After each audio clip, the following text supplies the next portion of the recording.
I am the tofu golem. Please enjoy the video. You begin by stating what you want: prediction, visualization, or cleaning, and include file type and sample size. Once done, paste a minimal example of your data and a concrete prompt with desired output format. Ask Chatgpt for a step-by-step plan and required libraries or packages. This gets you working code fast and avoids vague back and forth. You'll get an actionable checklist and a small reproducible example to run immediately. Run the suggested code in a notebook or sandbox and observe outputs. Don't deploy until tested. As you run cells, ask Chatgpt to explain each block, expected inputs, and complexity trade-offs. If results differ, paste the error or unexpected output and request targeted fixes or simplifications.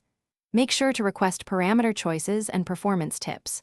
Once you understand the middle steps, refine prompts to optimize speed, accuracy, or interpretability and repeat until results match. Finalize by adding validation, cross-validation, metrics, and sanity checks, and have Chatgpt generate code to save models and outputs. Then ask for brief test cases and edge case handling to confirm robustness. If something breaks, provide the full error text and a minimal reproducible dataset. That lets Chatgpt offer precise fixes. One key tip: include exact error messages and line numbers. This speeds diagnosis and avoids guessing. Thanks for watching. Consider subscribing if we helped you today.